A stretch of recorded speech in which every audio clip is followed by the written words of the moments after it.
angusap punangkuku Pancanaka ning setake sabuhe Gya Cemangkah ambabat Wanamarta Andungkarsra ageng-ageng ngrusak gumbul Amukah Gawa angrebaken Mandya Ageng gumuruh swaraning candraning ati bisa ngubrahke sisining wana.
kuning angin kukurang grane kuno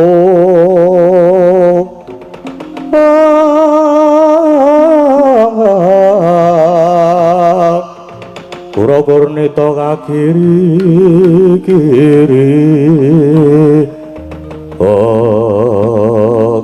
wah aku dadi ngumun jroning aku babat Wonomarta iki kayon-kayon padha rubuh kewan-kewan saisining wana uga padha mlayu mergo wedi yen kembukan wit utawa ketiban watu. Wah, lako iki ana wujude munyuk. Gedene mung sak lengen malah mung klekaran bantalan watu. Wah, kethek. Yen pancen kowe bisa tata jalma lan duwe jeneng kowe sapa? Aduh, Raden. Keparanging dewa nadyan kula wujuding wanara. Nanging kula saged tata jalma dene nami kula pun Senggana. Kowe Senggana. Wah, ku Bratasena. Senggana, kowe kok malah klekaran ana kene. Monggo kewan-kewan padha mlayu, Raden. Mugi kawuningan nadyan wujud kula wanara nanging kula nggadahi cacat boten saged mlampah kula lumpuh, Raden. Wah, kowe lumpuh inggih. Pramila kula ikhlas menawi krubuhan kayon kowe ikhlas nanging aku sing kedusan. Wah, mergo aku sing babati alas iki tegese aku sing wis njalari. Mula aja nganti kedadean kowe saiki lunga wae saka papan kene. Aja nganti kasempyok duh, Raden. Lajeng anggen kula badhe kisah kados pundi? Wong nyatanipun kula lumpuh kados ngaten menika. Yen pancen mengkono, saiki kowe bakal tak tulungi. Bakal tak uncalke nanging tak gawe bisa tiba papan nggo nempuk pamriye aja nganti lara awakmu. Waduh, matur nuwun Raden. Syukur yen Raden kersa paring pitulungan dhateng kula yen monggo kula aturi muncalaken Raden. Yo.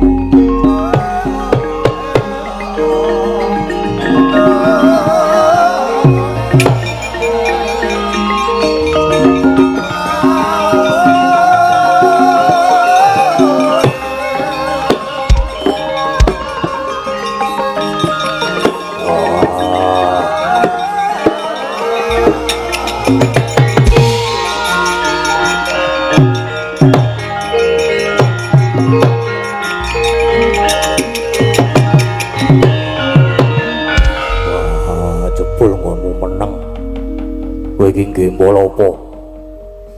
Lho, lha wonten menapa Raden? Kowe aja pamer karo Bratasena. Wae ngatasi munyuk sak lengen wae tak junjung. Aku ora kuat. Mongko wit sak prangkul rong prangkul tak jebol nganggo tangan siji wae aku kuat. Wah, kowe aja pasang walat wae Raden. Kula menika namung munyuk alasan kok pasang walat. Wah, aja pamer. Apa rumangsane munyuk sing digdaya kuwi mung kowe dhewe. Wah, aku ya duwe sedulur wujude kethek putih jenenge Anoman. Wah, kowe tak kandhake dulurku Anoman mesti kowe bakal kewirangan. Anoman mesti luwih ampuh lah adalah adikku di Yai Bratasena.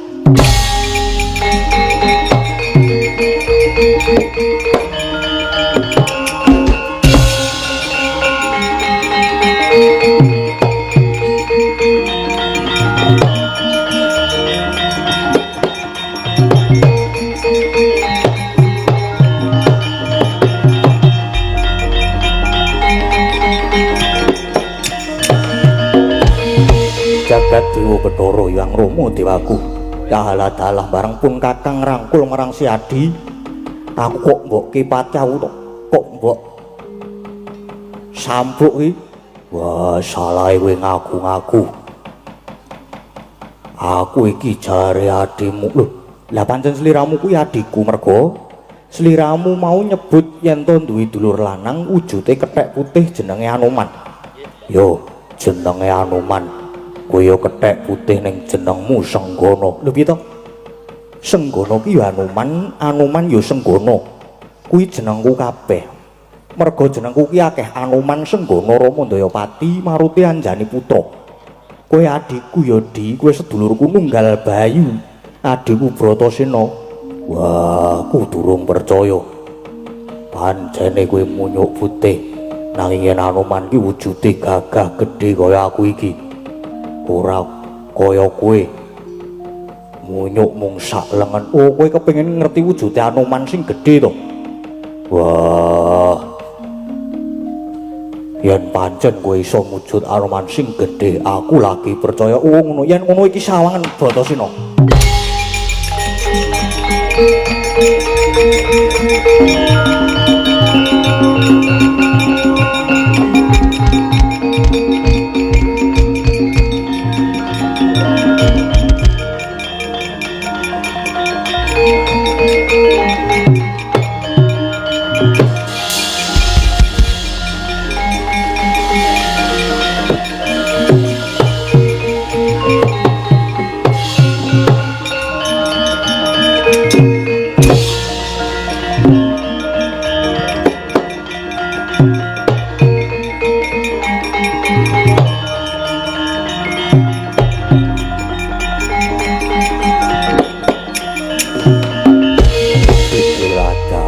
Bratasena sawangen. Anoman wis gedhe saiki. Wah, iso gedhe jebul. Yo, merga gedhe karo cilik kowe manut kebutuhan. Nek biasa yo aku cilik, nek muni kurda yo terus gedhe ngene iki. Piye? Wah, yo aku wis percaya nek kowe Anoman bali yo wujudmu mau.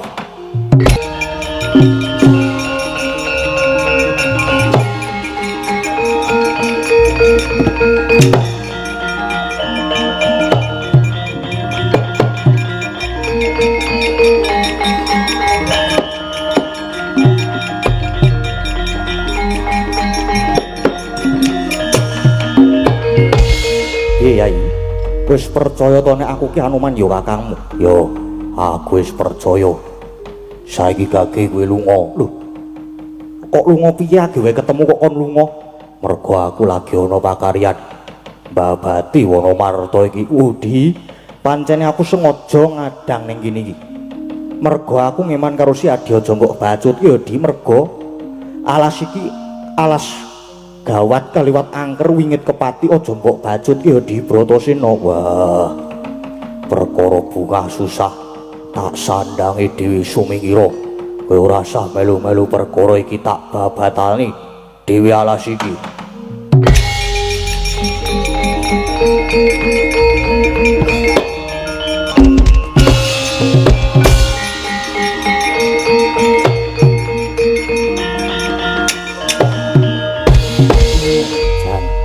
Bratasena nek duwe tekad kaya Gunung Waja ya. Nadyan kepiye wae, nadan aku wis digajul. Kowe tetep sedulurku Nunggal Bayu, mula nek ana bot karepotane, Anoman kudu ngewangi tak ewangi ya Di Bratasena.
Bawana Gana Margana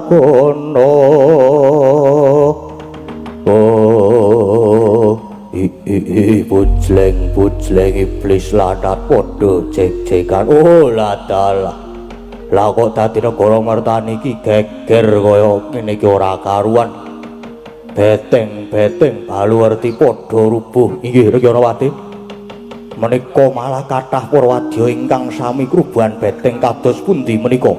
Wangune iki ana titah ingkang salah gawe wani mlebu kene. Sing sejatine beteng-beteng padha rubuh. Kuwi dikira wit balwerti wit. Mbok menawa dikira wujute watu. Merga iki pancen negara kajiman. Wah, cetha ana manungsa sing salah gawe.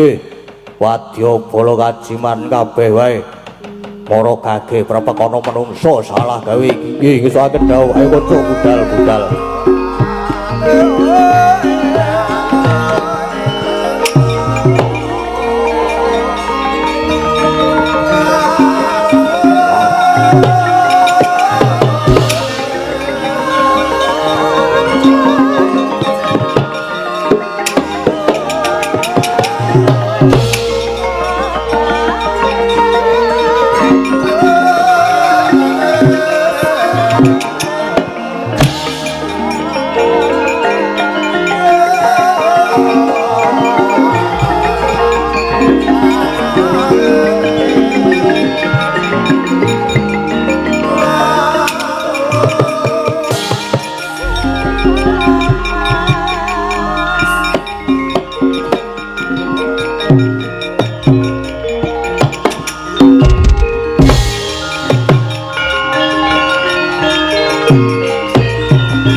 Dongeng entek si panunggal paten nono panunggul apa dosane dosa ngungkul sama aja tindak kualat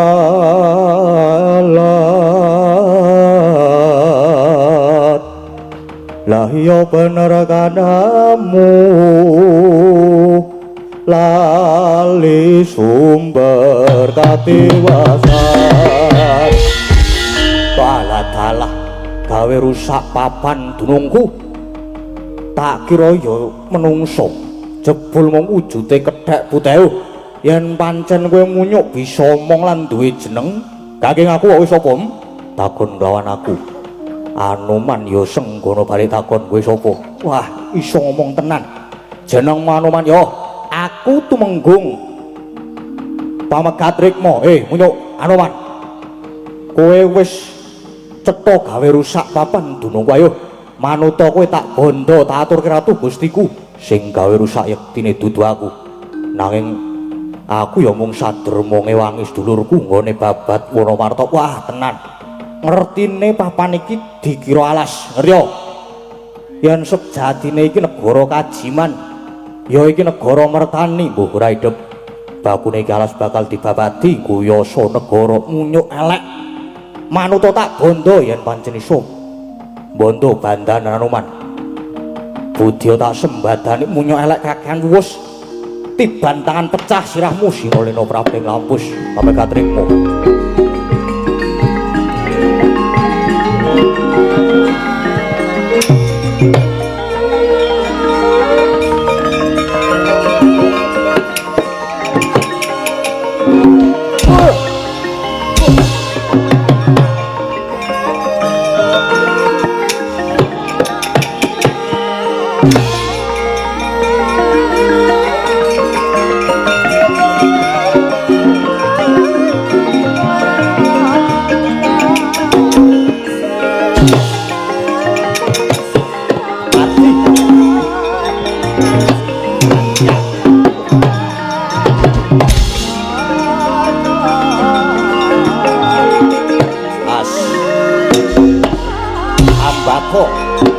Iki sing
Kodo siramu.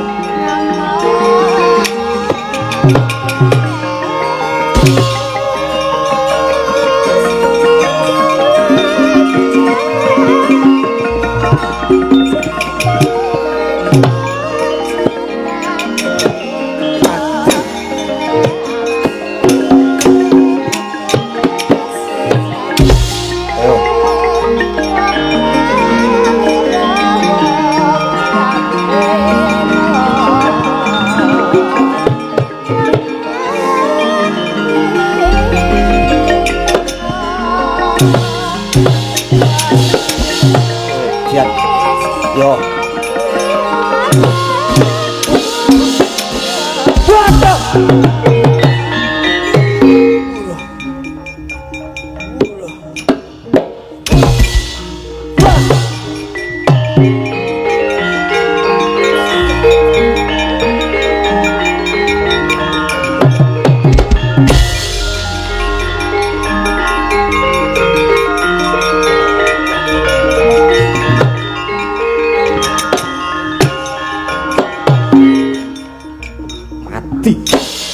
Cocok mbak, udan itu mbak.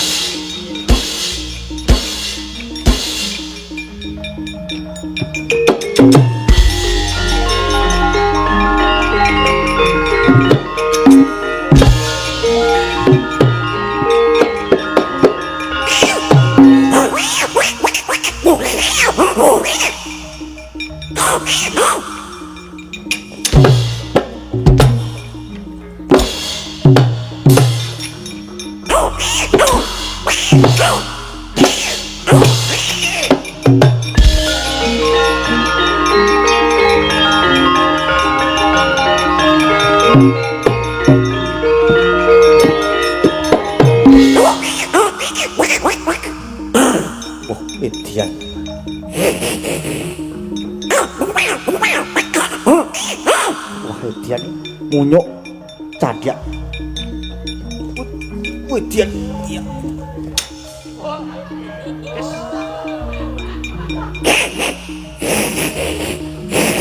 Oh, ngece.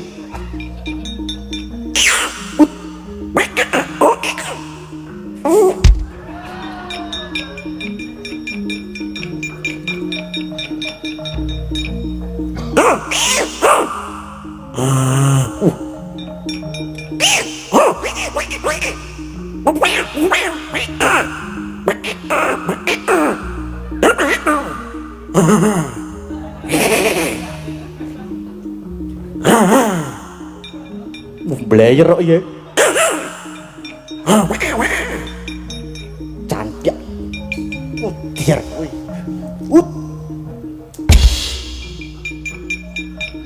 Mbok elok iki. Semangat Kang Warjo.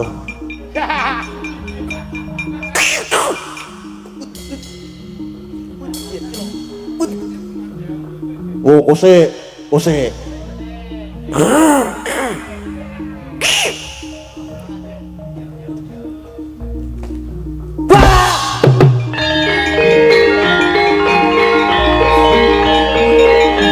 Ayo maju.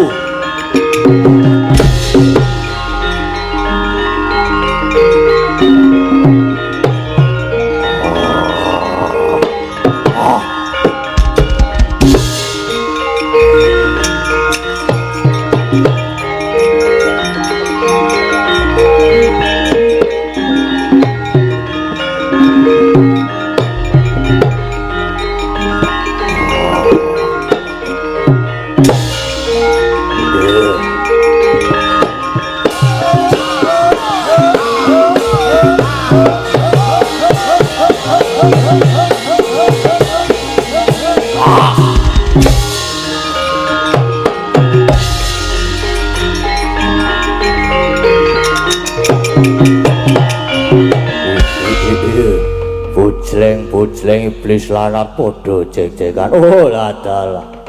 Iki menungso sing salah gawe. Wani ngrusak negaraku. Wong gagah gedhe wis sapa? Aku Bratasena. Wah, kowe sapa patih sapu jagat? Bratasena oparan. Kowe sing wis wani gawe rusak negaraku ayo. Manut tak bondo tak krincung sikilmu. Aja tak bupak mencelati kamu.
Rusak papan dunungku. Jebul ora bisa disangga eneng Bratasena iki ya. Ning aja girang-girang gemuyu. Bratasena tamparana Jalasutra tampar kencana.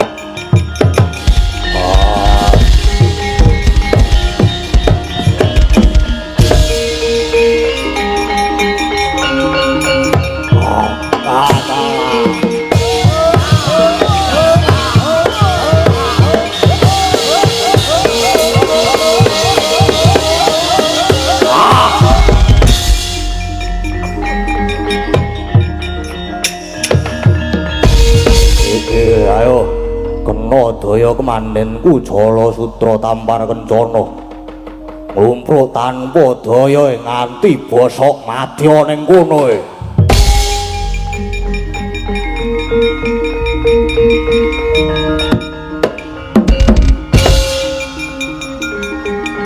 Wah,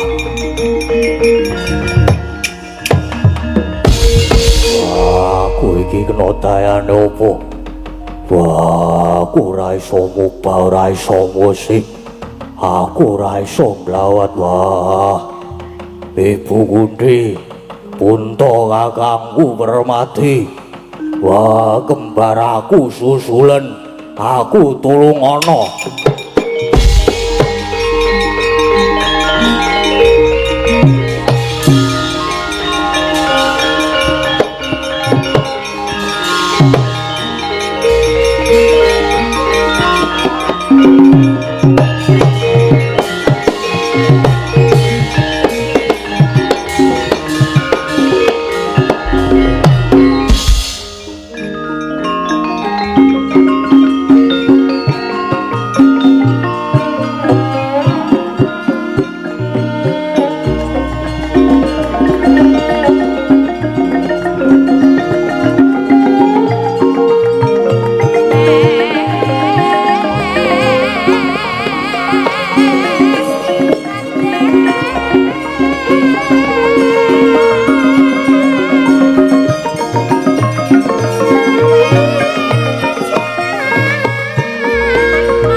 Saya dalu aras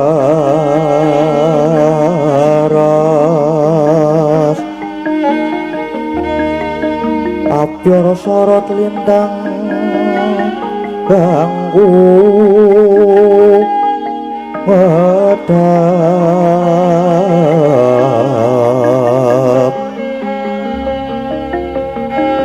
titi sonyo madya ratri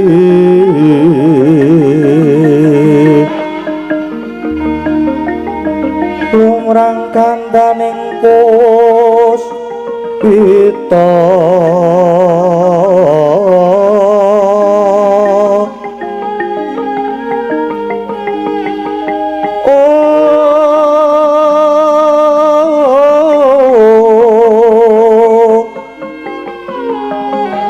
karanggewan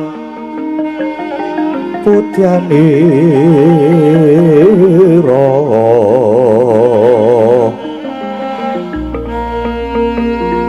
sang Dwijawara brengeng lir swaraning madu pranta manungsung sarining ngembang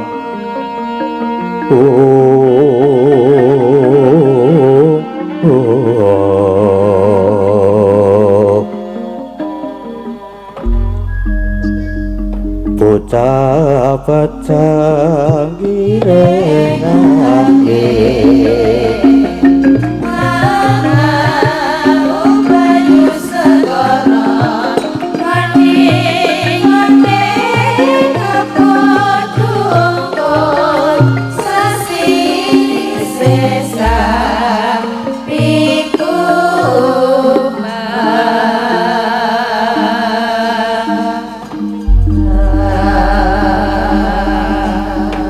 Siruping Sang Hyang Arka gumantos ing dalu jroning ratri dereng wonten ingkang kacarita.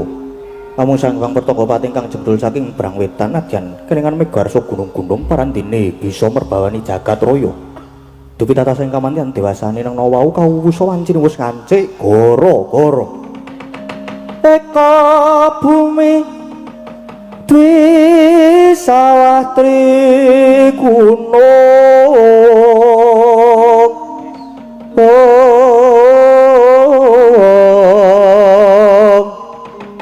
Catur samudra Pancataru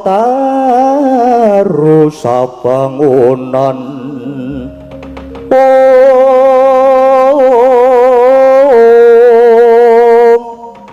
Sabda Pandita Asta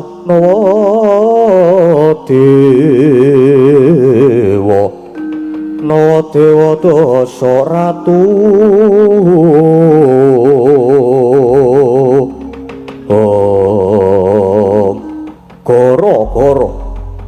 Goro goreng jagating pakliran saiki amung ngurmati mijilira parapat punakawan kelurah Semar Garing Petruk semono kelurah Bagong ingkang samya gegojekan madyaning Mara Rompa alon ariring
Gara-gara soal ngendi iki, Gong? Soal nang SMK PL. PL ki apa? Pangudi luhur. Muntilan Magelang Jawa Tengah ya. Mau visi misine kelingan apa ora, Gong? Lah aku mau turu ae. Ora pati gatekke. Ayo diwaca meneh. Coba diwaca nek nyata wong pinter ki diwaca. Heeh. Visine ki menghasilkan lulusan yang berkarakter baik, berkompeten, unggul dan terdepan di tingkat global. Aja kaya aku. Aja. Kuliah untuk dia aku. Ora apa-apa, Gong. Masa seru-seru nek omongan. Misine apa, Gong? Misine ki mendampingi peserta didik dalam menerapkan nilai-nilai karakter yang baik dan berlandaskan Allah adalah kasih. Ya. Ana 5 apa 4 ding, Gong? Diwaca kabeh kok, Gong. Heeh, iki terus sing nomor 2 mendampingi peserta didik menguasai kompetensi sesuai bidangnya agar dapat mengaplikasikannya dalam kehidupan maupun untuk studi lanjut. Ya. Terus ana apa neh, Gong? Mendampingi peserta didik untuk berprestasi unggul dan terdepan agar menguasai kompetensi sesuai dengan perkembangan zaman. Ya. Terus mengupayakan sarana dan prasarana serta unit produksi sesuai perkembangan zaman. Ya, terus iki SMK Pangudi Luhur kene iki ana 4 program keahlian. Apa wae, Gong? Nek nyoto wong pinter kuwi lah ngecek ya. Teknik furnitur. Teknik furnitur iki apa? Furnitur iki kaya perlengkapan rumah. Kuwi engko ana lawang, ana jumbo, ana kompor. Uduh, wah kuwi peralatane apa? No ya bangsane nggon meja, kursi, terus lemari, amben ngono kuwi lho. Ya, terus apa neh, Gong? Desain permodelan dan informasi bangunan. Kuwi ngopo kuwi? Ngopo ya kira-kira ya? Permodelan kuwi dadi model ngono apa ya? Ora ngerti aku, Gong, kowe sing ngerti kok. Wah, apa ya? Permodelan iki apa kaya nggon majalah-majalah kae apa ya? Majalah sing apa? Sing kae lho. Gambar, desain kuwi ngono-ngono kuwi lah intine. Ya, arsitek pribadi. Kayak asisten aduh. Lali ya kan. Terus apa neh, Gong? Iso ana teknik otomotif. Otomotif ki apa? Kendaraan. Ngawur. Iya bener, Ding. Bener. Kaya engko ki zamane kuwi lho, kok zamane to? Nggon otomotif lah kira sing dienggo wirawiri ngono. Aku ki ora pati paham ya. Ayo, terus ana apa neh? Teknik mesin. Mesin ki kaya nggon mesin kapal terus pokoke ya nggon mesin burap. Burap ki apa burap? Burap ki kae lho, bolongan piston digedhekke Terus sak pistone melu gedhe. Jenenge borap kuwi digedhekke ora ana sing borap kok dicilikke. Ya nek dicilikke apa jenenge? Bordon. Bordon BUREDUWN. Ya, apa meneh Gong? Aku wis papat kok. Tulisane kuwi 4 program keahlian. Ya.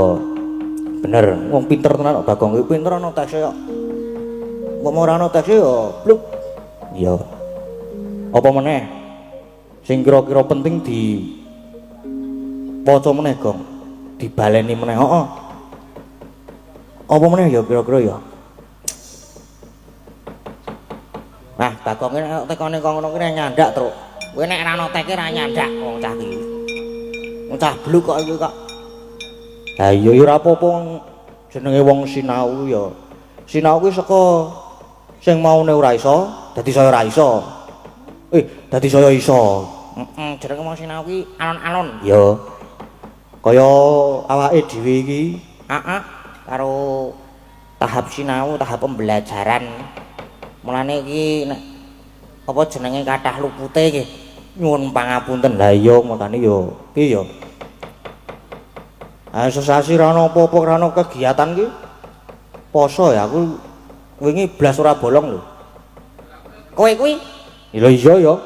Blas ora bolong lho poso ki. Mergane ra poso. Kaya Bagong barang kuwi. Poso kowe Gong wingi Gong? Ora. Aku ora tau mokel kok aku wong tertib ning ora tau poso mingan. Gelut yo Gong yo. Ngopo kowe kok temperatur? Temperamen. Sekarang kowe mau menyang rene iki sak mobil wong-wongan cengok kabeh. Tenan kan. Nang mobil iki wis unek-unekan wong-wongan cengok. Mengono-ngono kuwi supaya aja tekan kene iki yo ngomongke cengok kuwi ora ono entekane. Iya. Ya ora apa-apa kaya ngono kuwi. Sesuk didoi Gong ngono kuwi Gong, rasa disrawungi Gong. Aja lah. Aja kowe arsitek apa jenenge? Mester. Aja pokoke kono kuwi tetep disrawungi, dijupuk sing elek, dibuang sing becik. Dijupuk sing becik. Dibuang sing elek. Aku kuwi pirang-pirang dina ora ketemu wong-wongan cengok kuwi terus gering seminggu aku.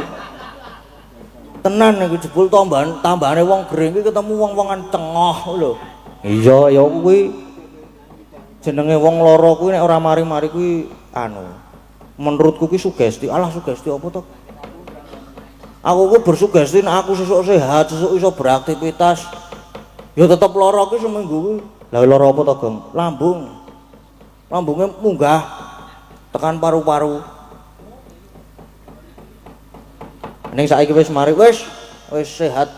Bare wayangan rudal ki terus sehat walafiat aku. Ya. Aku ki kesepian lara aku ki. Aku wonge ora iso kesepian aku.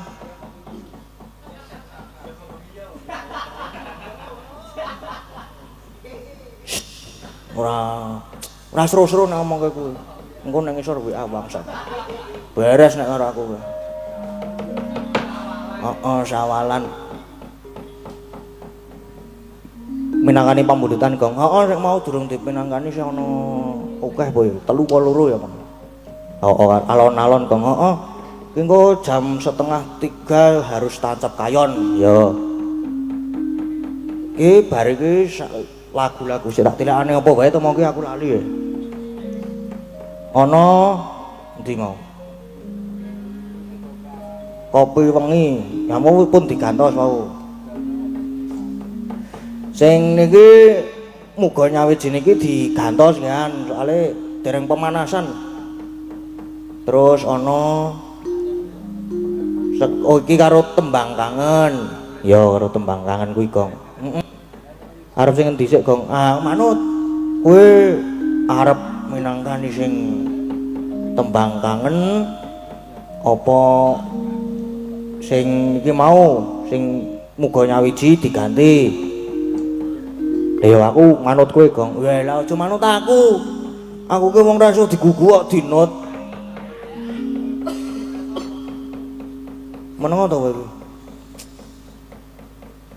Ya manut Kang Gareng sing paling tuwa. Nah ngono kuwi lah ya malah. Aku ki ya. Aku nek ora sapa ya? Tembang kangen ki engko sik lah. Sing nyawiji kuwi diganti sing alus-alus. Ya mene iki nek di langsung di nek tembang sing apa jenenge grumbyang-grumbyang ki ora nges. Ah iya, ya arep diganti apa? Diganti ular kambang. Wah, nyamleng iki kok Kang. Iya aku nek alus-alusan mong aku. Sing kepareng nyekar sapa? Aku nek ular kambang ki sapa ya? Bu Wahyu. Bu Watu wis nek kon nguler kambang jan asik menan nyes. Ya. Di nganu Gong, di nganu Gong. Di apa jenenge? Disapa, heeh. Iki durung Bu Watu, anu Bu Wahyu. Nggih, Dalu. Sugeng dalu, Pak Dalam. Mas Dalu. Dalam. Kok Bu Watu pripun to? Pripun? Kok Watu pripun to? Jenenge typo ki. Kleru ngomong ki typo. Oh, typo. Heeh. Ngomong nggih iso typo to? Iso wae. Aku ngomongan nganggo autocorrect keyboard barang iso kok. Oke, siap. Dalem Mas, pripun? Apa jenenge mau?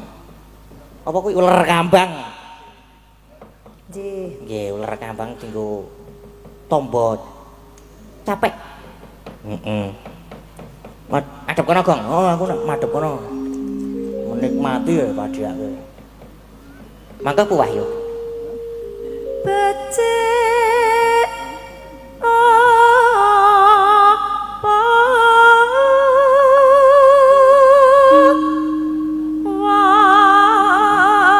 wong urip neng ngalah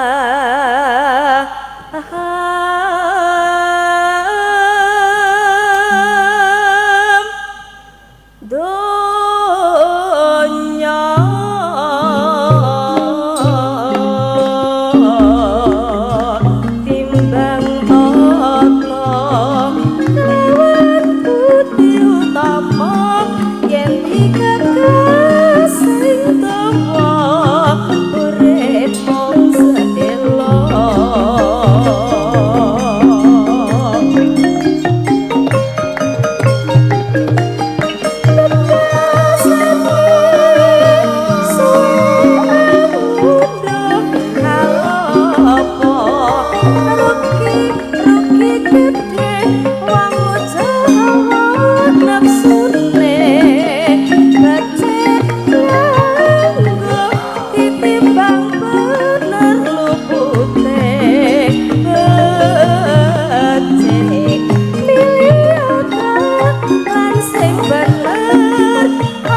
yen linggar mundhak kelinggar yen wis kepecet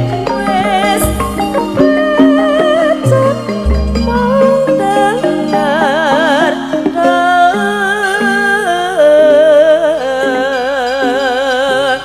dengar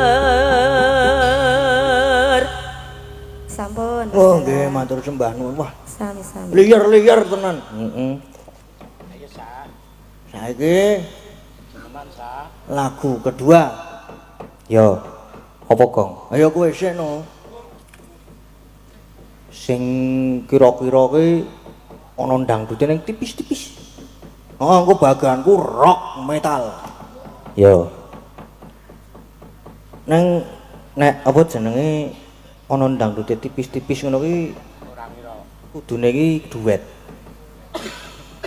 Duet iki penak iki Gong. Heeh. Duet apa arepan? Wah yo sik engko manut gampang kok tak milih ya. Sing penting duet sik golek sing lanang karo sing wedok dadekke siji. Nah, Sapa sing lanang sapa sing wedok sapa? sing lanang ku ya gandeng iki mau sore iki sing nyimping iki kakangku lanang. Mau limbukan wis nglungani wedi dideke to saiki gara-gara malah ora nglungani. Iki sing nyimping so rapine koyo ngono kuwi nek ora kakangku gadang iki. Ayo. Ayo di kon ngadeg. Lah kaya iki nek ngadeg iki bendina san. Wis kerep nek ngadeg kok kaya iki. Ngadeg tok ning ora kelakon. Ora opo to Gong kowe ngomong napa mbuh. Nek tetep kudu kon jumeneng. Lah iya no. Ora ketang apa bawa apa duit ora apa-apa wis sing bawa engko Mas Gadang engko sing nyanyi sing engko dipilih. Yo. Mas Gadang Prasetyo. Siap duet? Siap, oke. Wis rasa nganggo spot wis apik tenan. Monggo Mas Gadang, katuran jumeneng Mas Gadang. Wis rasa nganggo spot ngono. Sepotane gupak gupak gupak gupak gupak gupak gupak gupak gupak gupak gupak gupak gupak gupak ayo wijik ayo wijik ayo wijik ayo wijik sampai to bae ngono wis sip wisan iya breng breng bongkotan diketho tinggo celengan celengan anyar solo maling ngencen manten anyar dientuk kala jengking wis malah tan dawuh Pak Dalang ayo sekarang yo arang-arang wayangan ditunggoni kakangku lanang ngene iki arang-arang temu kangen temu lawak karo ya ora ketang bawa-bawa Mas sing anu ya aja sesideman apale gur kuwi aku waduh wis ora apa-apa ku ya ora masalah pawitanku gur kuwi Dik apa ora apa-apa walah ya cengah aku ya cengah ngono ya cengah walah ora nyong ngomong ke cengah ngono kuwi to iki wis ora apa-apa nggih dibawane karo duet sisan ya wow bau mau tak Pak Dalang nggih bau mawon nggih iki lho aku ono engko tak nggih kae iki lho tisu lah iya sing muni duit ya sapa kowe mayang kok nganu tisu Ding nyambi ya oh ya nyambi ngelapi rai iki lho maksudnya keringetan to gembrobyos nggih Duh ampun saru ya Pak Dalang ora aku arep saru aku nggih aku wong baik-baik aku wong baik-baik ki ora tau saru iya nek ora ngertine kowe ora saru ya Gong heeh nek ngerti wujudku sing sak tenane wah bahaya tenan iya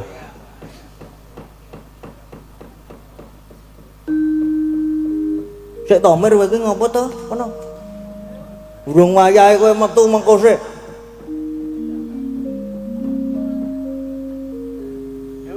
Apa harapan? Nyon belok barang. Oh, belok. Ya, belok barang. Oh. Oke. Beres. Singkong dan keju. Nah,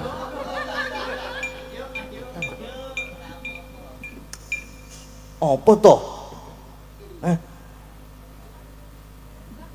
Wes. Lah apane sing arep dibukake?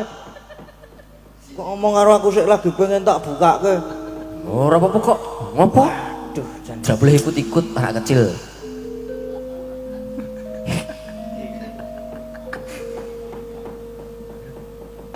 Bawa apa arepan, Mas? Anu mawon. Asmarandono. Asmarandono. Monggo, monggo. Kekane wong akrami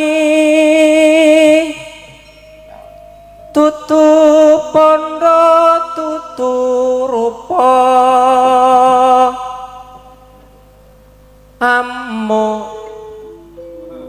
amung ati pawi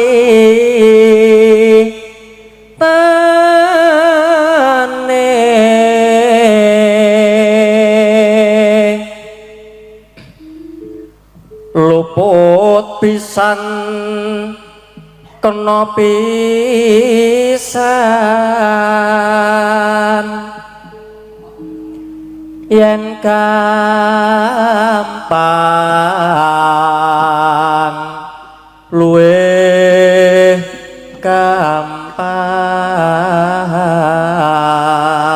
gampang yen angel ka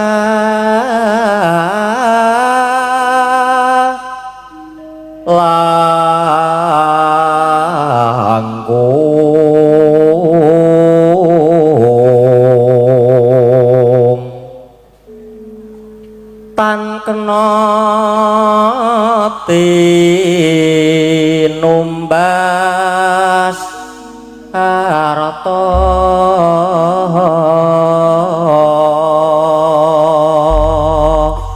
sampun Wes sekalian yo. apa Sekalian arep jenang gula ya kena.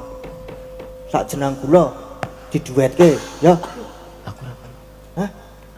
Wah, ana teknologi Google. teknologi ya Iya. ya Duet ya? Ih. Siap milih arep sapa? Arep sapa? eling-eling ayo Mbak Agnes Waduh, ya. ora foto Ngono kuwi kok. Kowe marah-marah. nyeneng-nyeneng ke si Om Iya. Lah karo kowe iki barang kok. ayo Saka sapa?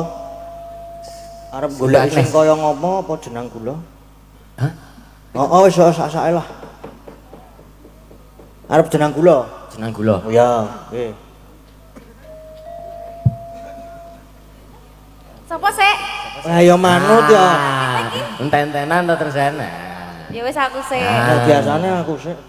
yo Aku ilang. adem itu Hah? enggak Mbak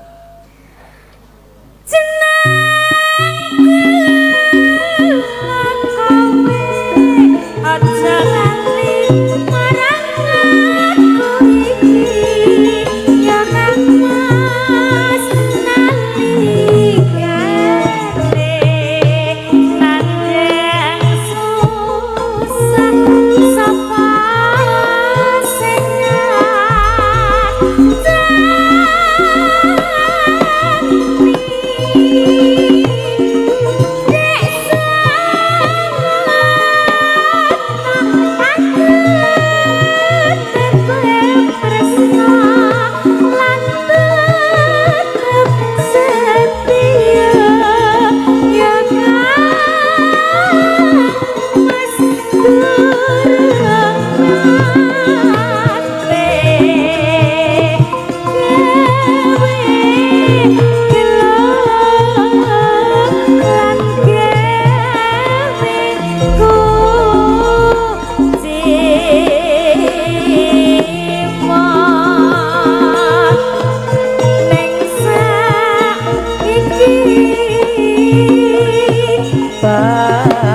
nang mukti kowe kojur malah lali marang aku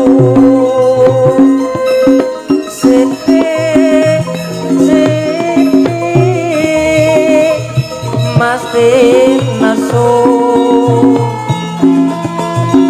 terus ngajak padu jangan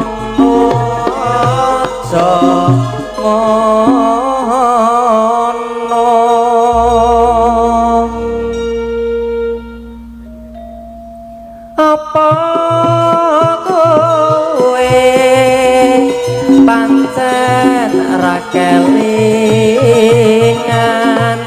zamane biyen sahayu kowe janji bunga susah padha tilang koni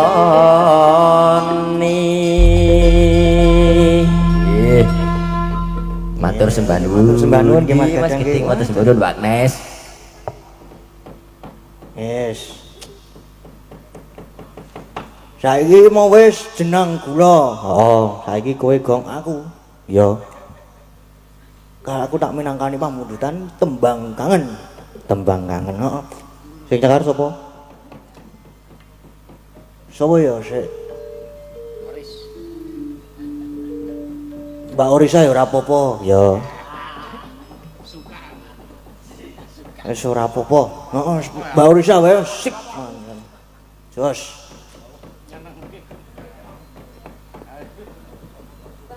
Mbak, sugeng dalu, Mbak. Ya, selamat pagi. Yes, sugeng enjang.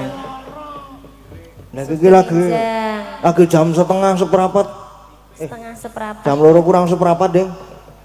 Isih bengi, esuk, Ding. Sugeng enjang, Mbak Orisa. Yes, kengenjang. Nggih. Mas Bagong. Mas Bagong toh? Mas Bagong toh? Ya, Pripun? tembang kangen. Tembang kangen. Nggih. Pamundutan toh? Nggih, pamundutan. Nggih. Menika pamundutan. Nggih, dipun pinangkani. Nggih, dipun pinangkani no. Nggih. Langsung? Weh, kok langsung toh? Langsung bae. Heeh, nggih. Ya, Siang monggo. ini kok, Mas. Lah nggih. Ya ini kuwi kudu cepet. Wayah wengi udan krimis rawes wes banyu kang kumenes dadi seksi gonku nangis wong sing tak tresnani teka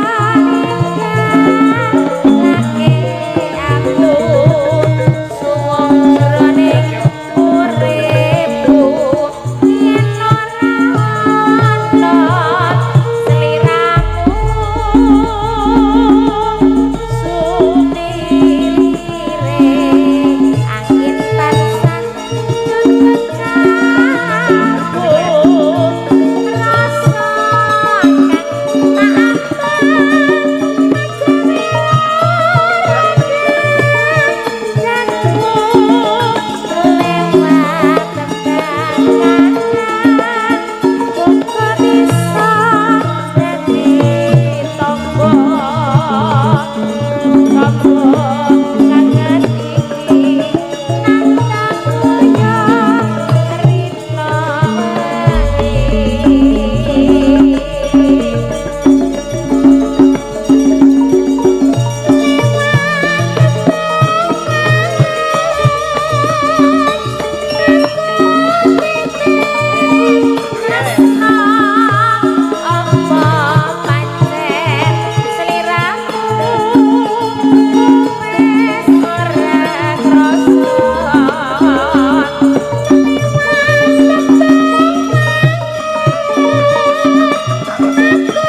nggih. Nggih, lanjut monggo. Lanjut. Mandek sik kula pengendangnya bar tiba. Kesel ya, Mas. Kok ya iso tiba iki lho. Anu, ora tanggap dadi yo kaget to, Mas. Terus apa lali apa pancen wis ra ngerti sakanane aku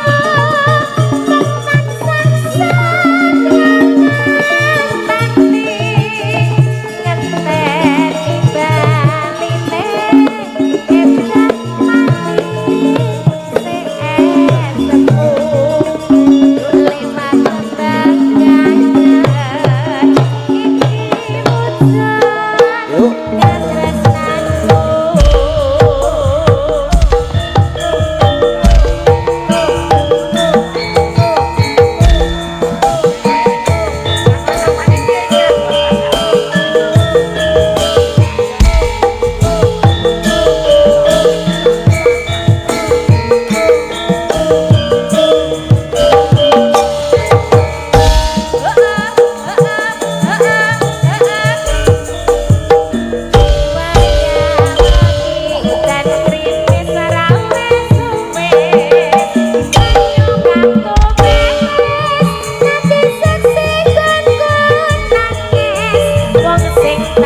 Nggih, sampun matur sembah nuwun nggih. Sami-sami, Mas. Mbak Orisa. Wis Gong, wis sip. Dangdut telu. Dangdut telu, heeh. Iso do leren apa ora? Nah, saiki wis jam piro?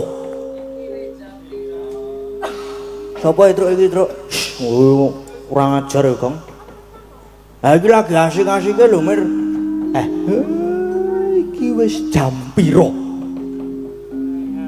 Ditileki nggon HP. Oh, wis jam 2. Jam 2 kurang 10 menit. Lah, kepiye? Le do guyon le do gojekan iki mbok wis. Urung tutup apa piye? Limbukanmu dawa banget. Lah ya sekarang ya kepiye ya Mario? Ya wis gek do leren. Le do gegojekan dilereni. Ditutuke mengko nang omah. Ditutuke mengko bengi. Ngopo engko bengi? Aku wis di WA karo sing ngedram.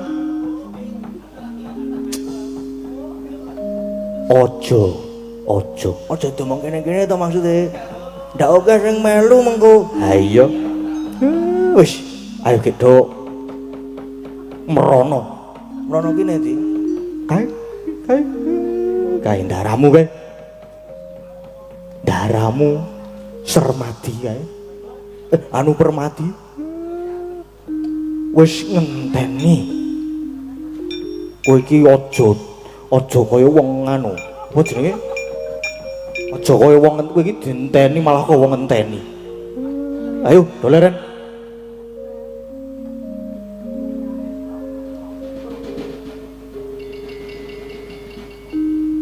Aduh iyung. Mudar. Nubruk kepura. Aku mlaku karo merem. Wis ngantuk ayo gek ditutke. Ayo. Ayo gek ditutmu sakake mengko nek nabraki macem-macem. Nganggo apa iki Lirono? Nganggo playon Jogjas. Nganggo playon Jogjas wae ya. Ngono tenan nganggo playon Jogjas. Heeh. Wis ayo gek entar rasane tak kesuwen. Ayo Pak tak derekke Pak.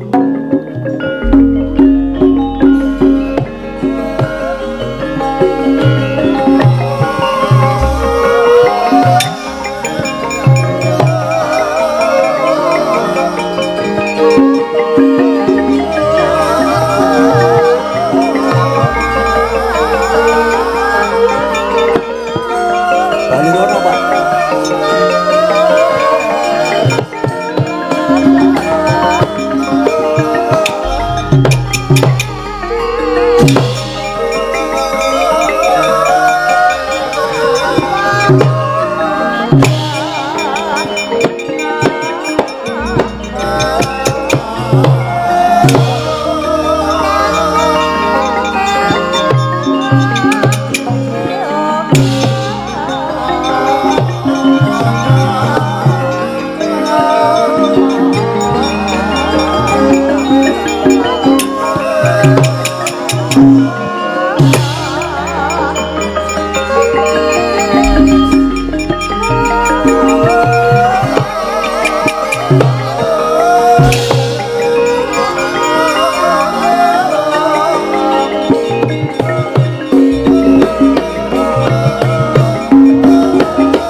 Mulat moro Sang Arjuna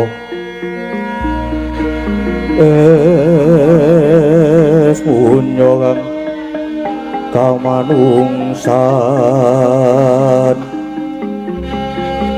kasrepan tinggaing mungsu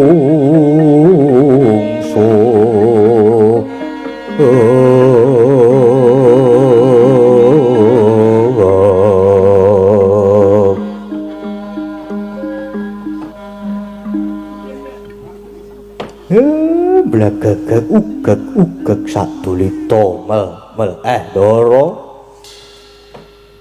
ingkang Raka Ndara Bratasena sakniki saya sengkut anggenipun babat Wanamarta den ingkang kula lajeng-ajeng niku makartining Pandhawa limawit Pandhawa niku ngibarate driji 5 nek megar merdika nek genggem sentosa manunggal dadi siji. Iya Kakang. Sejatine aku ora mangu-mangu. Nanging aku nyawang Wonomertani sing jembare semene iki. Kaya dudu sak lumrahe alas tak sawang saka Permana Jati. Kaya ana gegeten ingkang nanduki marang rosaning ciptaku Kakang Semar. Inggih Den nggih. Pancen nyata niku. Nanging niki mangke saking panginten kula malah badhe wonten nugraha gedhe ingkang tumurun wonten mriki. Yen pancen Pandhawa duwe kabegjan gedhe sing dilambari prihatin lan talak brata lan makarya nyata Den. Iya Kakang. Kang mengkon ayo enggal sumusul Kang Mas Bratasena anggone bebantu anggone babat alas Kakang Semar. Inggih. Mang tindak riyen kula tansah tut muntat. Ndara.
Kekalangan Maloyo merga aku nampa wisi ing dewa yen to negara Kajiman ya negara Mertani wis bakal kamanungsan tegese bakal ana wah-wahan kahanan Mertani sing katone wujude alas gung liwang liwung nanging sejatine kumlaring negara Mertani nanging aku Begawan Anggara Warna ya Begawan Wilwuk rumangsa duwe kewajiban ngreksa Wonomarta iki.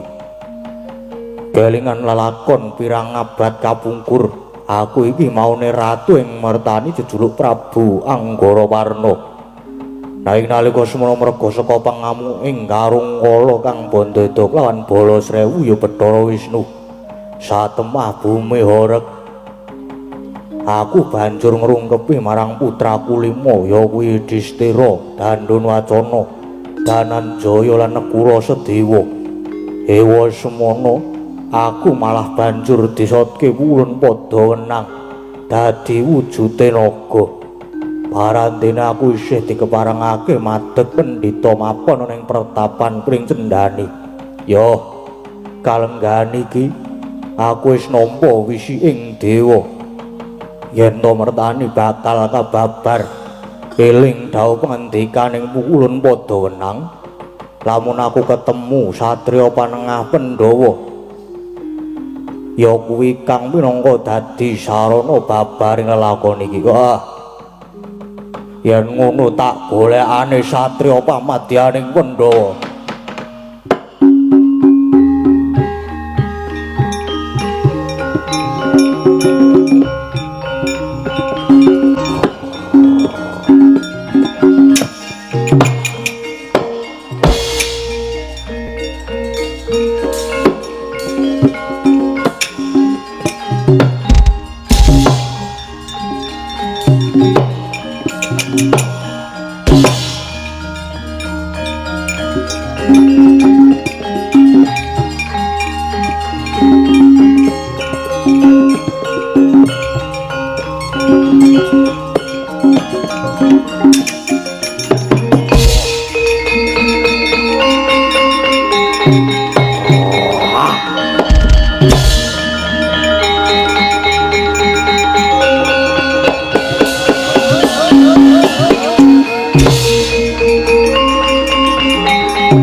Kula candhet tindak paduka.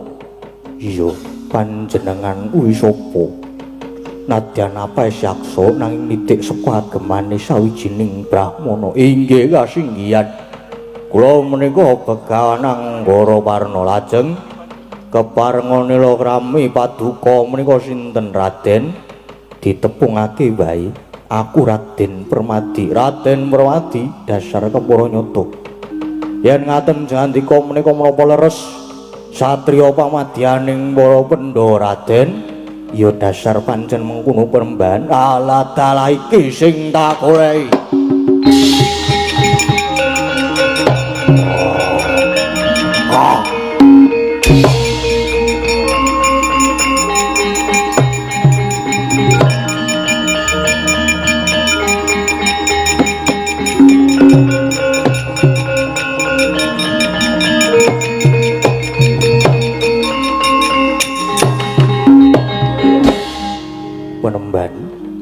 Bareng aku alaka lamun pamadyaning Pandhawa. Kok jandika banjur ngrungkepi pepadaku. Inggih Raden. Mapan inggih namung paduka ingkang kula pati. Raden, kula niku ingkang reksa Wanamarta menika lan sejatosipun Wanamarta menika sanes wujuding wana gunglewang-lewung. Nanging menika negari Mertani inggih negari kajiman. Nanging samangke sampun badhe kababar kamanungsan. Krana kula nampi wisi ing dewa, inggih lumantar jandika Raden Permadi menika ingkang dados sarana. Ingkang mekaten kula gadah pusaka 3 cacahipun monggo kula aturi nampi Raden Arjuna.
Paduka jangandika maringake pusaka marang Permadi. Inggih Raden. Menika kangge sarana dene pusaka menika nami tunggal Jayeng Katon utawi Lisah Pranawa. Dene dayanipun yen dipun usapaken netra saged prisa. Saged prisa wujudan ingkang boten kasat. Ingkang nomor kalih menika watu timpuru. Dayanipun menawi kabalangaken saged mangsulaken dhateng wujud doing muni mula bukanipun. Yang kaping 3 menika oyot bayura. Menika saged kangge piandel monggo Raden.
Gonjang kancing langit kelap-kelap Deragincang resang mawe gandruk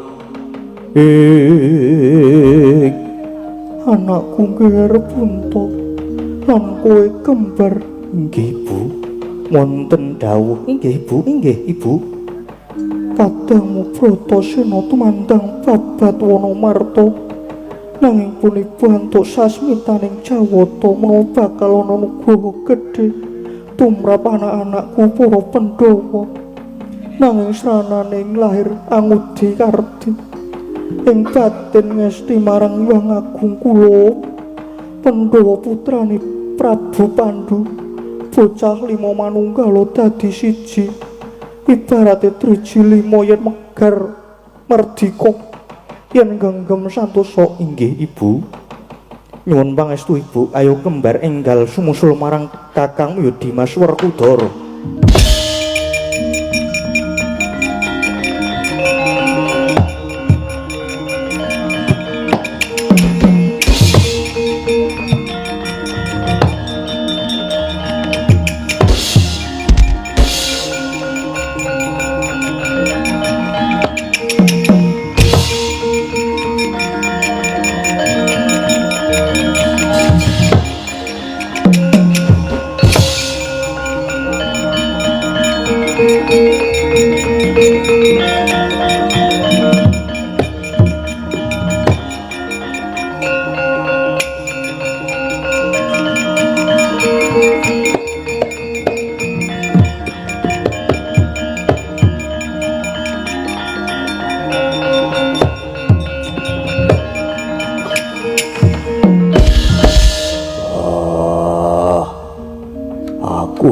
Kena dayane apa ora iso mubah ora iso musik wah ora iso nglawat wah Truk ngapa ana watu iso omongan ana sesuatu, ana swara ning ora ana wujude.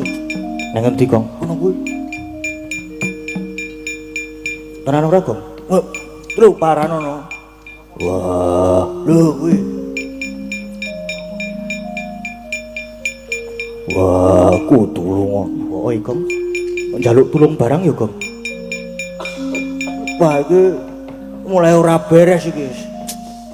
Yah meniki do lagi metu-metune. Oh, Nang kene wae Gong ndak mah pangan buta apa-apa ngene kono. Nang kene iki wae. Wis ben Sarmadi komen dhewe ka.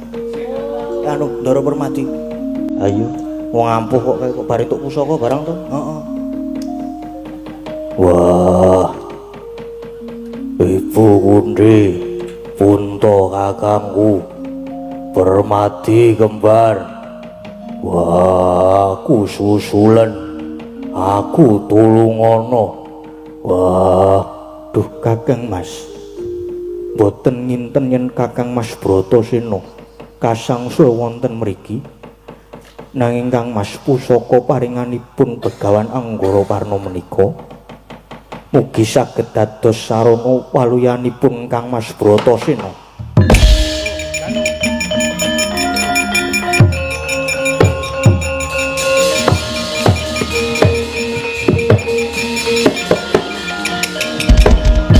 wah,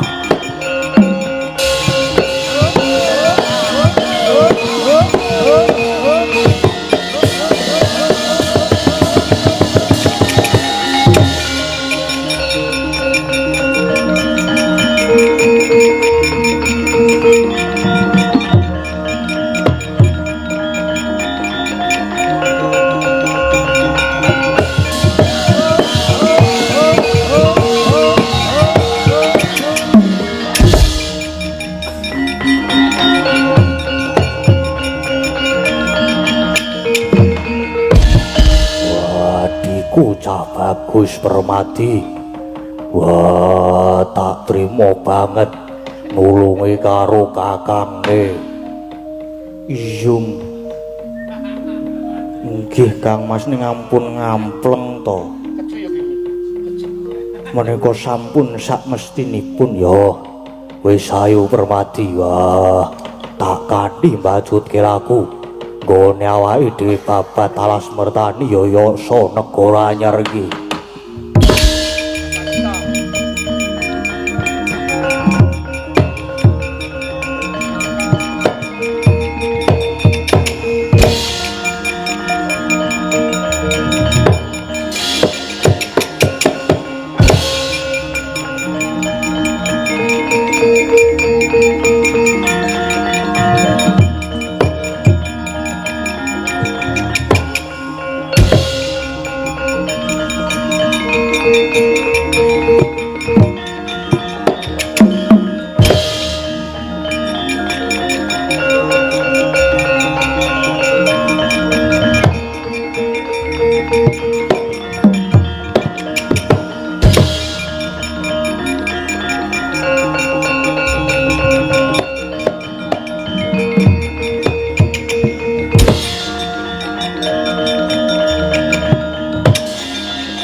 Pun Kakang Yai Dandun Wacana Yai Dananjaya lan Sirana kula Sedewa.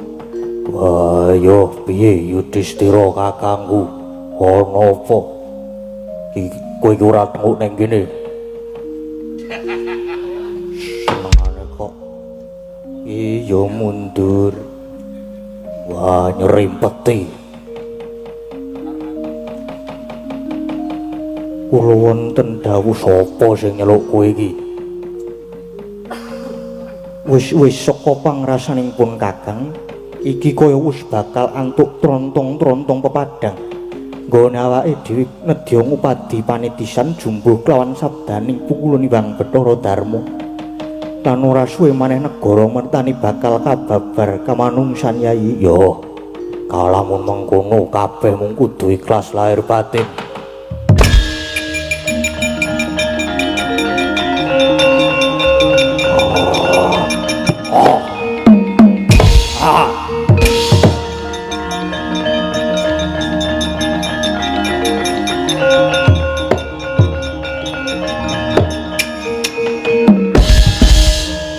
iki yo patih gedene ranjamak ning kene. Wah, kowe iki mbok yo rumangsa awakmu gedhe. Dol kowe. Waduh. Arep lapor kowe kleru aku. Ono padha Kanjeng Dewaji. Nyuwun pangapunten yen kula nyela-nyela. Patih sapu jagat sajak sumengko. Ana wigati apa sinuwun? Dadosna ing ngawuningan bilih negari mertani dipun risak titah ingkang salah damel, dipun rusak kayan titah ingkang salah damel.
Ana ing mertani jebulna satriya kang wani mlebu ana ing wewengkonku ya negara kajiman mertani nanging ingsun wis uninga lamun sira iku para satriya Pandhawa 5 ngono inggih dahat kasinggihan lajeng paduka menika sinten kauning ana Raden ingsun iki Prabu Yudhistira ingkang mengkoni wana mertani kene lan iki uga kadangku Pandhawa inggih menawi tetela paduka cikal bakal ing mriki kula nyuwun gungan keparenga paduka mengestoni anggen kula badhe bebadra wonten meniki lan kula sakadang badhe nderek ngayom dhateng paduka miwah manunggaling samukawis kalian paduka Yaya Punta mapan ingsun wis uninga lamun Puntadewa lan Puntadewa den ayungi dening pukulun Bathara Darma